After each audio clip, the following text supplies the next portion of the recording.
तो यही बच्चों को पालते ही हो, लेकिन फिर वही कार्य आपका यज्ञ हो जाएगा और वो सेवा हो जाएगी और आपके व्यक्तित्व में दूसरी बात आ जाएगी, दूसरा तेज आ जाएगा। करते वही हो, लेकिन उसमें नारायण का अवतरण हो जाए। ध्यान देना। तो कर्म, हर कर्म यज्ञ है, लेकिन तुम्हारी भावना में यदि देने की, सेवा की वृत्ति आ जाए तो समझ लो यज्ञ हो गया, और यदि स्वार्थ से करते हो तो कर्म हो गया, और कर्म तुम्हें फंसाएगा। ध्यान देना।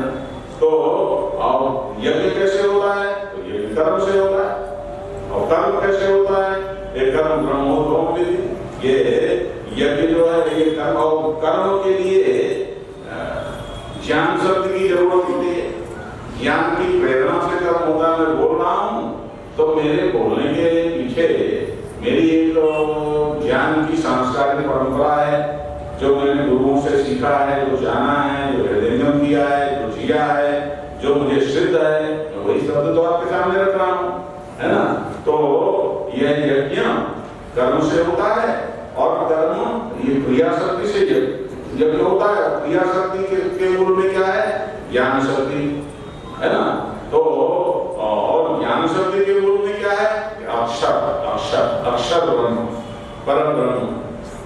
आपके जो गुरुदेव थे वह नारायण स्वयं अक्षर ब्रह्म के ही स्वरूप थे। उनके बारे में मैंने जितना जाना है उतना मैं जानता हूँ। वो ही वेदांती थे, अद्वैतनिष्ठ थे, और ब्रह्मानंद का नाम, ब्रह्मानंद का मतलब क्या हुआ? ब्रह्म मतलब क्या हुआ? ब्रह्म मतलब हुआ पूर्ण तत्व, पूर्ण, जिसमें से न कुछ प्लस कर सकते न माइनस कर सकते, उस पूर्ण का नाम ब्रह्म है। ध्यान देना। पूर्ण अस्तित्व, पूर्ण चैतन्य और पूर्ण आनंद, सबको एक कर दो। तुम जितने यहाँ बैठे हो सबके शरीरों में एक ही पृथ्वी तत्व है, एक ही जल तत्व है, एक ही अग्नि तत्व है, एक ही वायु तत्व है, एक ही आकाश तत्व है, और एक ही आत्म तत्व भी है, एक ही चेतना है। यदि सब उस एकात्मता में आ जाओ तो समझ लो आप ब्रह्माकार वृत्ति में आ गए, आप ब्राह्मी स्थिति में आ गए।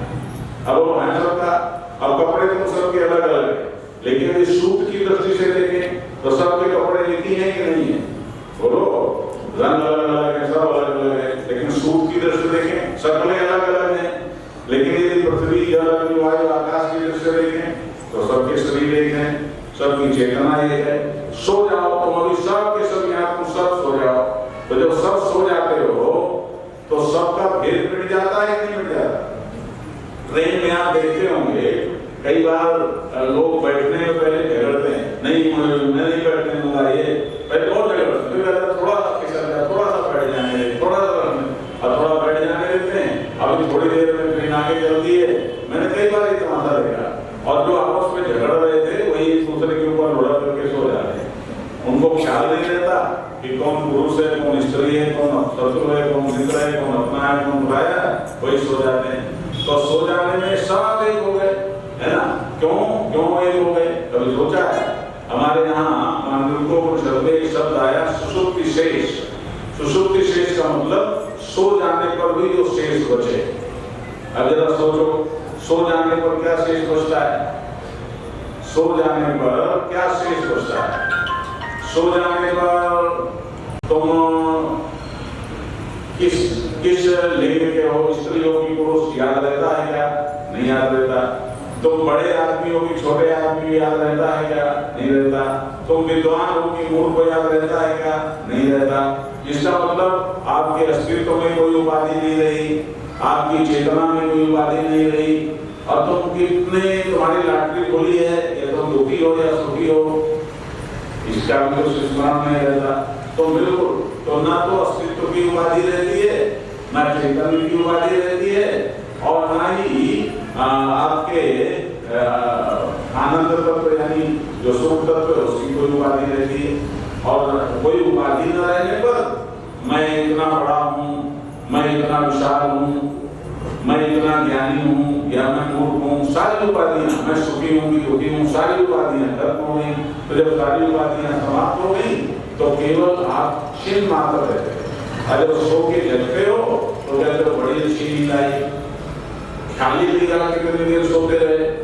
तो ये आप बोलते, इसका मतलब क्या हुआ कि आपका इस व्यक्तित्व में जितना ही मिलावट है वो सब खो गई, लेकिन आपका वह अस्तित्व जिसमें कोई मिलावट नहीं। और मैं थोड़ा सा समय का संकोच कर रहा हूं, थोड़ा और स्पष्ट कर रहा हूं। आत्मा के बारे में आपने सुना होगा, सच्चिदानंद। सत माने अस्तित्व, चित माने चैतन्य और आनंद माने तो आप जानते ही हो, आनंद माने सुख। ऐसा सुख जिसमें कभी दुख ना आवे, है ना, उस सुख का नाम है आनंद। अब देखो, अस्तित्व, सत माने अस्तित्व। अब तुम जितने यहाँ बैठे हो सबका अस्तित्व है कि नहीं? सब एग्जिस्ट कर रहे हो कि नहीं? सभी कर रहे हो, सभी अस्तित्ववान हो।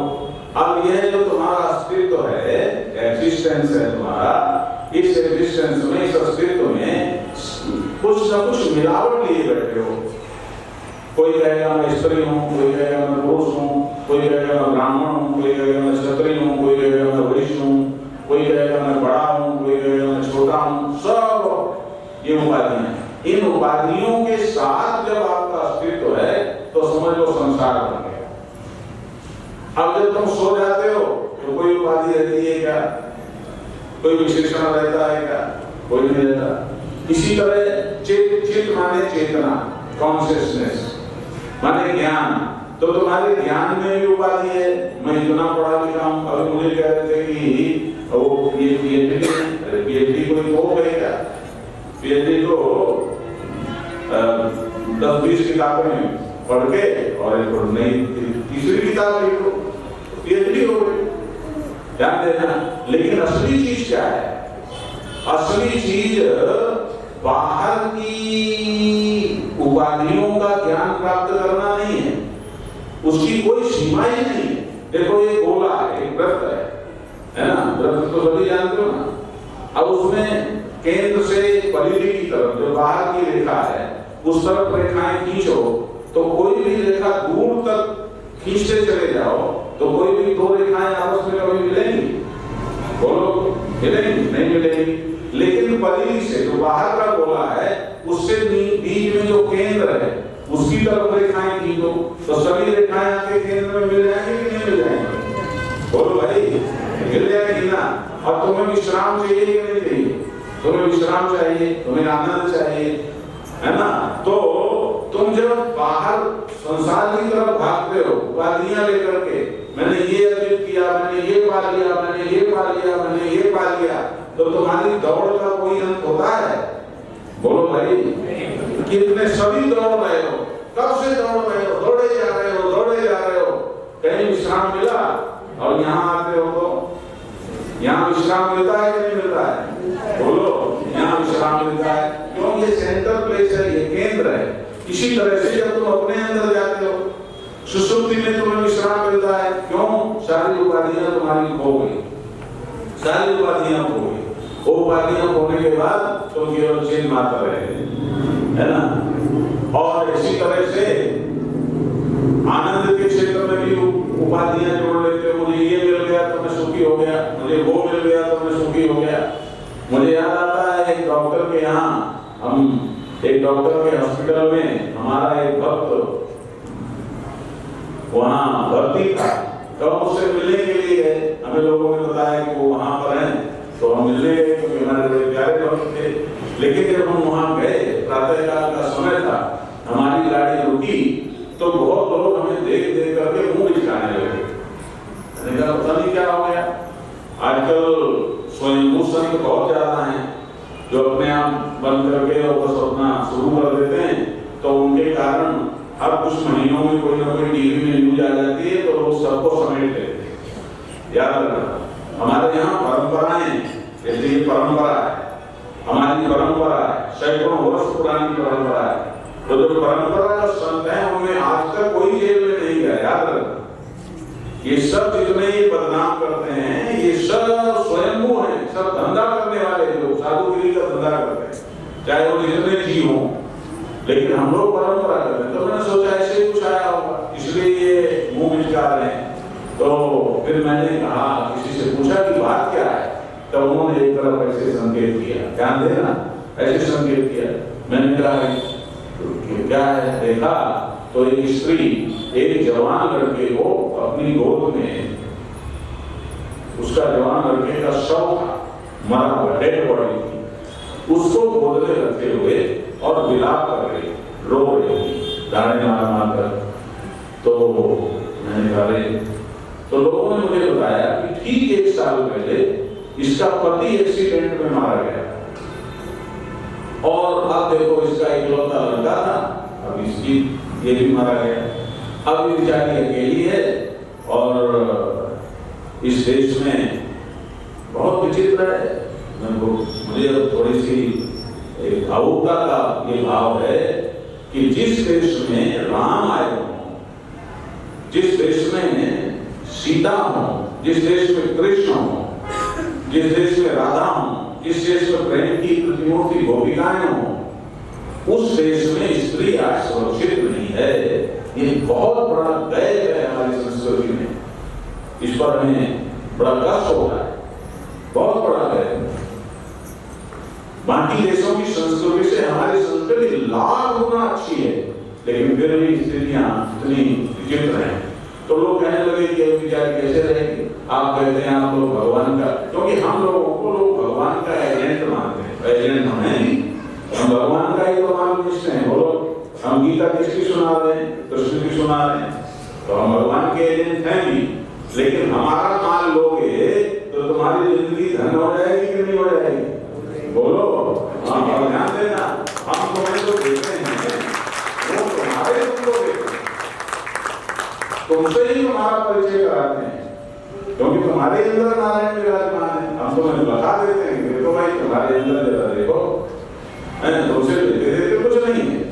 तो नारायण लोगों ने इसलिए, देखो आप कहते हैं भगवान, कहाँ भगवान है? यदि भगवान होता तो बेचारे को इतना तो कैसे मिलता? ज्यादातर लोग ऐसा कहते हैं, आप लोग भी ध्यान से सुनो। भगवान ने गीता में साफ कहा, न कर्तृत्वम न कर्मणम लोकस सजते प्रभु न कर्मफल संयोगम स्वभावस्तु प्रवर्तते। ध्यान से सुन लेना, भगवान ने स्पष्ट कहा, ना तो कर्म न कर्तृत्व न कर्मफल, किसी का जिम्मेवार परमात्मा नहीं है। जीव स्वयं अपने कर्मों का जिम्मेवार होता है, और यह सब स्वभावस्तु प्रवर्तते, यह करनी भरनी का खेल अपने स्वभाव से चलता है। इसलिए कभी भगवान को दोष मत दो। लेकिन अब लोग मानते हैं, देखो महाराज कहाँ भगवान है, भगवान होता तो इतना कष्ट इसको बेचारे क्यों मिलता। अब हम भी क्या करें, हम वहां से निकले और हमने उसके सिर में थोड़ा हाथ रखा और अंदर चले गए, उससे मिल करके हम आए। जब लौटने लगे तो हमारे पैर में, हम सब क्राउन पहनते थे, तो हमारे क्राउन बज रही थी, लोगों ने हमको मना किया। केवल अस्तित्व बचा, चेतना बची, आत्मा बची, और इसलिए वो आनंद में है। इसी को उपनिषद ने कहा सुसुप्ति शेष। यह जो सुसुप्ति शेष तत्व है, यही तुम्हारा आत्म चैतन्य है। इसी को तुम ध्यान में पकड़ते हो। ये जो तुम्हें ध्यान सिखाती हैं आपकी गुरुदेव, ध्यान क्या है? होश में सो जाना, होश में सो, बेहोशी में ध्यान करना माने सुसुप्ति, सो जाना, और होश में सो जाना माने ध्यान, ध्यान देना। तो यह जो तुम गुरु ज्ञान, गुरु के यहाँ क्या मिलता है? गुरु के यहाँ आपको यही ज्ञान मिलता है कि तुम जरा होश में आओ। जैसे सो जाने में सब कुछ खो जाता है, वैसे ही मर जाने में भी सब कुछ खो जाता है। सो जाना और मर जाना कितना अंतर है दोनों में। जैसे एक बल्ब बुझा दिया और फिर जला लिया, अब एक जगह 2 बल्ब लगे हों, एक बल्ब फ्यूज हो और एक बुझा हो, तो बाहर से पता लगेगा कि कौन फ्यूज है कौन बुझा है? नहीं पता लगेगा ना। लेकिन जो बुझा बल्ब है उसमें करंट की संभावना है, आप दोबारा जला लोगे। लेकिन जो फ्यूज बल्ब है वो दोबारा नहीं जलेगा। बस मर जाने में और सो जाने में इतना ही फर्क है कि जब मृत्यु होती है तो फिर इस अंतःकरण में दोबारा चैतन्य को धारण करने की सामर्थ्य नहीं रहती है, सब हो जाता